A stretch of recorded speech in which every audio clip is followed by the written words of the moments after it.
strategy. Yes. Right. Yes. Because the psychopaths, they tend to form relationships that are very predatory and then disappear. Because that way their reputations stay intact as long as they can continue to disappear. So this is Jordan Peterson commenting on how dating apps create sociopaths, psychopaths. But I'm interested in what you had said before about whether this is actually sort of cultivating psychopathy in young people, in young men, where, you know, in the past, you know, typically a psychopath would do that on their own. But now with the apps and the technology, removing all of the friction from, you know, breaking up with someone or having to communicate with someone that you no longer want to see them, I think a lot of people who ghost others, they're not even thinking in those terms. They're not thinking, I want to maliciously hurt this person, or I don't care about this person. It's like, it's easy. You know, you press a few buttons on your smartphone and you can move on to the next conquest. And I think a lot of people wouldn't act that way otherwise. Well, the question would be, what happens to you after you do that 4 or 5 times? You know, let's say you're not particularly psychopathic to begin with. It's like you learn what you practice. So Jordan's saying that by ghosting people, what's happening is you're training yourself to be a psychopath. Interesting. And I would say, look, if you're using people continually as a means to an end, and I think sex is probably the most effective way of doing that, then you're establishing a pattern of interaction between you and other people at perhaps the deepest possible level.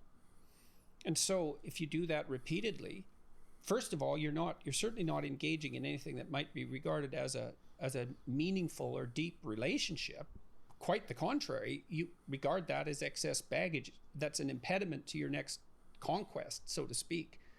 So how would that not? I mean, now you said there was research on Tinder. Has there been research on the relationship between the dark triad and these hyper successful men? There actually is a correlation. Of course. I mean, I don't have any empirical evidence to support this, but just my experience of seeing who girls tend to choose, right? And who girls complain about on TikTok and all of that type of stuff. Like, and there's so many complaints. But again, to me, it seems that these girls are purposely choosing guys that are like that and then complaining about them when they had other options available, but they don't choose those options. They choose the bad guys, quote unquote. Well, I've seen research on dark triad and Tinder use, and people who are high on dark triad do tend to be more successful, accumulate more partners. Specifically, whether this is related to gender and whether men are more successful or more likely to hurt others using these apps. I haven't seen anything on that. I have interestingly seen, I think this was from Pew, where they broke down the data by education level. And they asked people questions like, have you ever been harassed on this dating app? Have you ever met someone on a dating app who inflicted physical harm on you? Basically, the wide variety of negative experiences through using dating apps. And they found that people who are not college graduates were far more likely, the women were far more likely to report negative experiences on the dating apps compared to college-educated women. And to me, this is also indicative of this, this sort of social class divide. Another manifestation of the luxury belief of sexual promiscuity, where you. So what is he saying? If you're less educated, you're more likely to be manipulated? I mean, that's obviously true. That's doubtless, right? And again, that's why it's even more important for the social norms, for the cultural norms to be catered towards positive things, positive outcomes, right? If the social norm is go sleep around, well, obviously these girls that don't know anything about anything are going to get manipulated and used. That's without a doubt. Because people that in general don't know anything about anything are more likely to be manipulated in every field, in every endeavor, right? So that's doubtless. Again, that just makes the case, I think, for better social norms, right? Like, teach girls, get married at 20, get married at 25, don't sleep around, etc., etc. Because if the norm is to sleep around, then it's going to lead to a lot of hardship, a lot of harm, right? Because of this manipulation thing. Hello and welcome to the Helios blog. My name is Helios, here for another reaction video. If you're new to the channel, liking the content, please hit the sub, hit all for notifications. If you'd like to support me, I do have a Patreon with exclusive content, patreon.com/theheliosblog.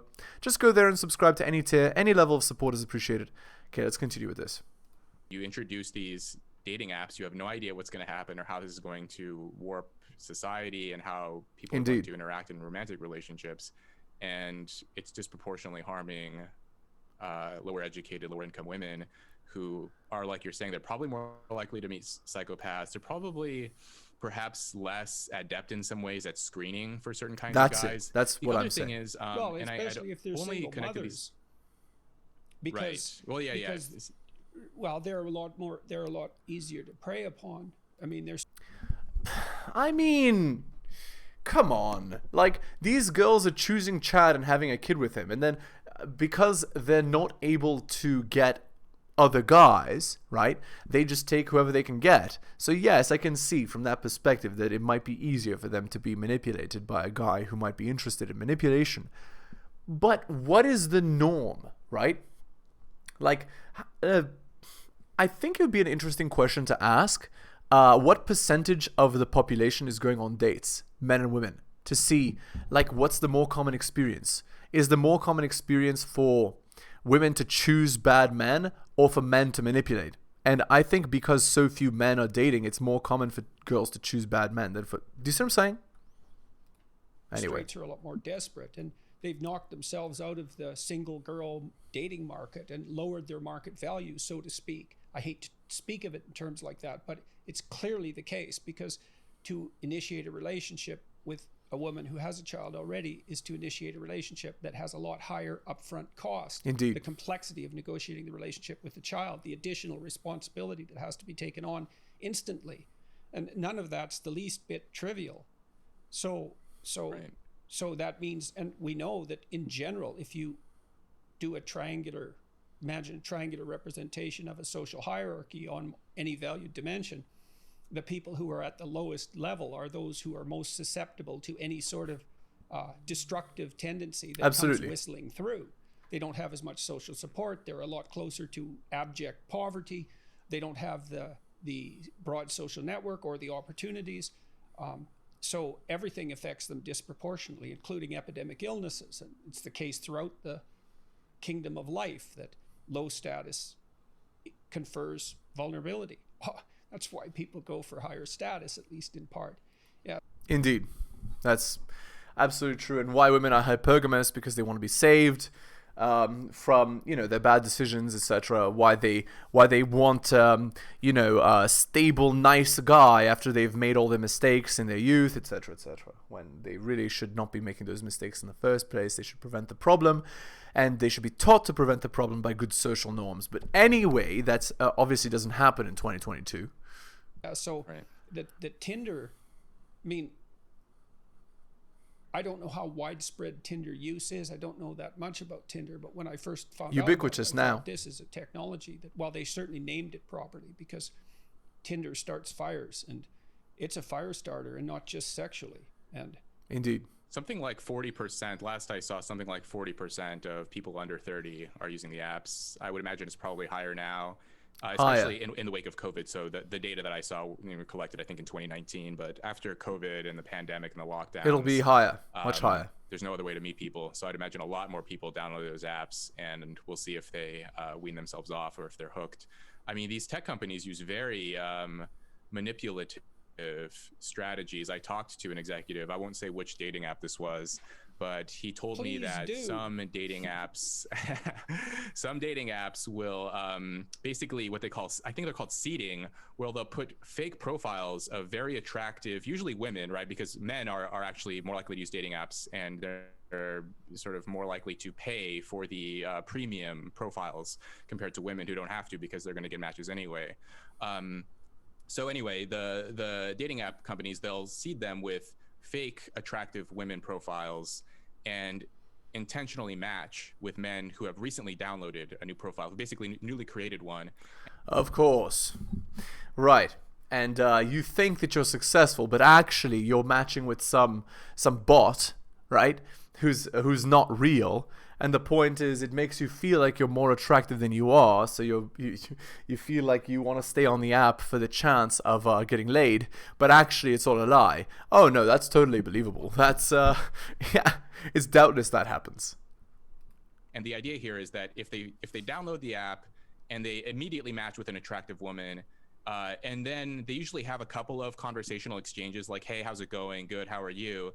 And then that's it. The robot no longer responds to the user. But the reason why this is done is basically to give them a little hit, right? It gives them, it's like drugs. Dopamine. So give them a little boost, and now they're hooked. It's a major hit. You bet. It's a major hit. Yeah, yeah. And so basically they called it chasing the dragon, which is basically a term from drug usage, right? From heroin. You give them a little hit and then they're going to be chasing that high for the rest of their lives. So, I think that there's so many complexities to this. Indeed. Again, that stuff is manipulative, but the saddest part is actually the effect it has on society, right? Tinder created to facilitate female hypergamy, which then means that these girls only match with the most attractive men in the population, which means that most men feel like they're not even in the market, which makes them feel like they don't even have a chance, which makes them feel like and then the only time they ever have a chance is, with women that are 35 plus who've already slept with like 50 plus dudes. And I mean, at that point, what's even the point? That's the story. That's where we're at right now. All right. Let's look at this here. Another article by Rollo Tomasi. This is A League of Your Own. So again, just look up the Rational Male. Rollo, I'm newly game-aware red pill guy, and I've been meeting girls with more and more success since my conversion. But I can't help the feeling that the really hot girls I want to get with are so out of my league. Any suggestions? Okay, so here's Iron Rule of Tomasi number 8. Always let a woman figure out why she won't sleep with you. Never do it for her. An integral part of maintaining the feminine imperative as a societal imperative involves keeping women as the primary bedroom fun selectors. As I've detailed in many prior comments and posts, this means that a woman's bedroom fun strategy necessitates that she be in as optimized a condition as her capacity allows for her to choose from the best males available to satisfy that strategy. This is really the definition of hypergamy, and on an individual level, I believe that only the most plugged in of men don't realize this to some degree of consciousness. However, what I think escapes a lot of men is the complex nature of hypergamy on a social scale. For hypergamy to sustain its dominant position as the default bedroom fun strategy for our society, it's necessary for the feminine imperative to maintain existing, foster new, and normalize complex social conventions that serve it. The scope of these conventions range from an individualized psychological conditioning early on in life to the grand scale of social engineering, womanism, religion, government, etc. One of these social conventions that operates in the spectrum of the personal to the social is the idea of leagues. The fundamental idea that social matching theory details is that all things being equal, an individual will tend to be attracted to and is more likely to pair off with another individual who's of the same level or like degree of physical attractiveness as themselves. In a vacuum, this is the germ for the idea behind leagues. The social convention of leagues mentality is where all things are not equal and used to support the feminine imperative, while conveniently still supporting the principle of social matching theory. The latent function of leagues is to encourage men to filter themselves out for women's intimate approval. As social conditions progress and become more complex, so too do men's ability to mimic the personal attributes of providership and security. In other words, lesser men become intelligent enough to circumvent women's existing bedroom fun filters and thus thwart their strategy. These ever-increasing complexities made it hard to identify optimally suitable men from the pretenders, and women, being the primary selector, needed various social constructs to sort the wheat from the chaff. With each subsequent generation, they couldn't be expected to do all of the detective work on their own, so the feminine imperative enlisted the aid of the men themselves and created self-perpetuated, self-internalized social doctrines for men to comply with in order to exist in a feminine-defined society. The concept of leagues is one of these doctrines. Your self-doubt about your worthiness of a woman's intimacy stems from a preconditioned idea that you're out of a league. The booster club optimist idea that if you think you count, you're right is true. And boundless enthusiasm may overcome some obstacles, but to address the source of the disease, it's more important to ask yourself why you've been taught to think you can't. A lot of approach anxiety comes from your own self-impression. Am I smooth, hot, affluent, funny, confident, interesting, decisive, well-dressed enough to earn an HB9's attention? How about an HB6? Are Great Our great danger is not that we aim too high and fail, but that we aim too low and succeed.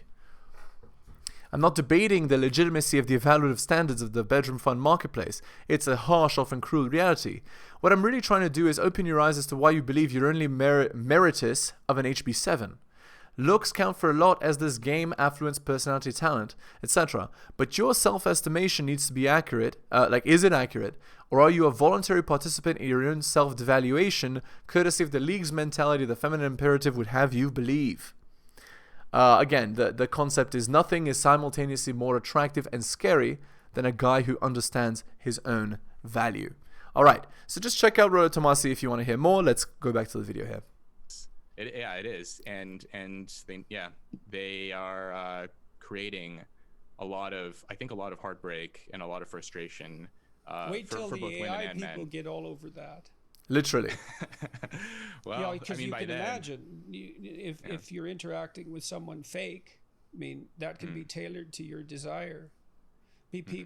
All you'd have to do is look at the pictures that someone was looking at, and produce a composite that's an amalgam of those attractive women, let's say, and I mean that the possibility for manipulation is almost infinite. And true, and in the future probably will happen.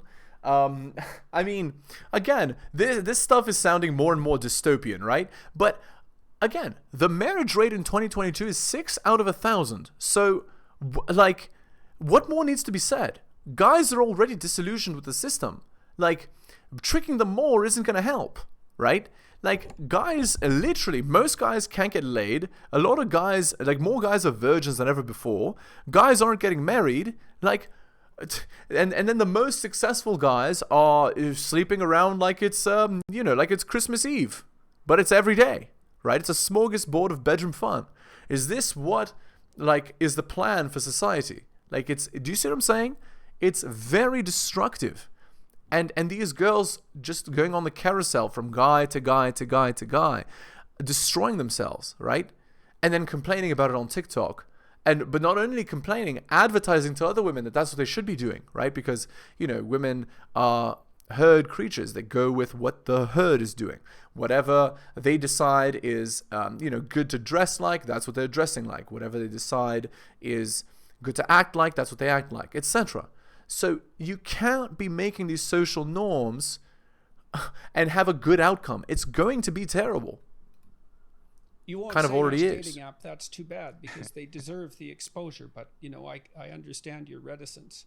That's really unbelievably appalling and malevolent. Well, I will say that if one app is doing it, then that means more than likely they all are. Of course. So it almost doesn't even matter. They're probably all doing some version of that because that's how they get users. Doubtless. Right. Yeah, so, well, it's not that clever it's an idea, It's a pretty obvious idea in a very crooked and horrible sort of way. So it's not like it would take a genius to think it up. Yeah, and so this idea of and I wanted to go back. So this idea of differently educated women, different social classes having different experiences on the dating apps. Well, they're also having entirely different experiences in the real world too, in terms of their dating and romantic relationships after the erosion of marriage, after the sort of deteriorating norms around dating and romance. If I talked to some people from my hometown, for example, and I think about the kinds of guys who stayed behind, who didn't go off to college, who didn't join the military, who just sort of languished and hung around there. These are not, just to put it bluntly, these are not. It's not Prince Charming. Literally. Right. So the point is, if you as a girl, and actually this is the case for like small town girls, for example, like a very common strategy, a very common thing that these small town girls do is they move to the big city because, again, big city facilitates hypergamy much better than small town. And again, women want guys that are superior, so it's unlikely to find a guy superior in a small town, right? It's very likely to find a guy with no ambition or drive who's not going to leave that small town, right? So there you go. And so when women are dating these men and there's no social norms, no forces constraining them, many of them act very poorly. A lot of alcoholism, a lot of drug use, right. Verbal and sometimes physical abuse, emotional abuse. a lot of these guys who sort of are not so educated. Again, there's only one problem that I'm having here. And the problem that I'm having is that I feel as though this conversation is directed towards men being negative mostly. They're not really talking about negative female behaviors. They're talking only about negative male behaviors. Bad stuff that men do. But they're not talking at all about the bad stuff that women do. Like, where is the mention of girls literally not seeing 96% of men and disdaining them and actively choosing the guys that hurt them? Where's that?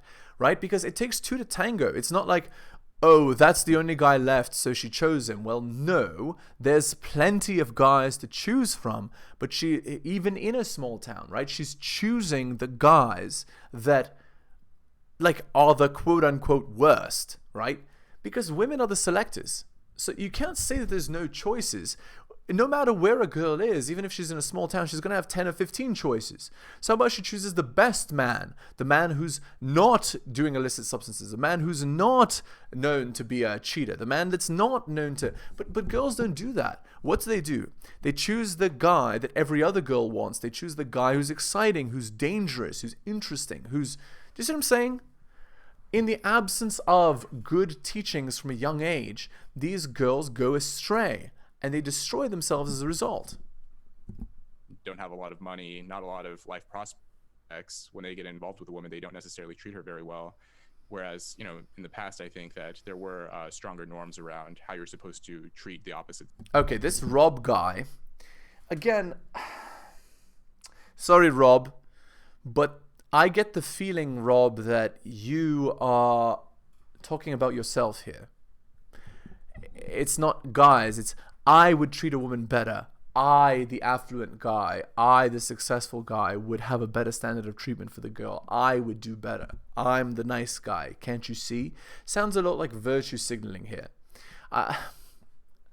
Again, girls are attracted to guys that, are like, look at how good I am. Look at how nice I am. Look at how much I would take care of you. That's just not what they choose. They choose physically attractive, successful, dark triad, or rich, or guys like that. They choose the cheaters, they choose the scammers, they choose the deadbeats, and then they complain, right? And again, this is due to hypergamy. They choose what all the other girls choose. So again, they need to be taught from a young age, women need to be taught from a young age that you can't just give it away to anyone. It's not smart to go with guys that are losers. Here is how to determine when a guy is good and when a guy is bad. And there should be serious shaming consequences for choosing a bad man, which there aren't in 2022, but there should be. Sex and how you're supposed to interact with them, date them, what's expected of you, and so on. I think with the sort of disillusion. Yeah, so he's saying there should be social norms around what men should be taught to do. There already are. Men are taught from a young age. Women are sugar spice and everything nice, treat her well, be friends first. There's a million norms, social norms and behaviors that men are taught to do. The problem right now is not men's behavior. The problem right now is women's behavior, women's choices, women's actions. Men, for the most part, are doing it right and getting punished for it, whereas women are doing things wrong and getting rewarded, right? And that's fundamentally one of the aspects of 2022 culture that's very destructive. Just look at Michaela Peterson, Jordan Peterson's own daughter, for an example. Evolution of expectations has come a lot more trouble for lower income young women.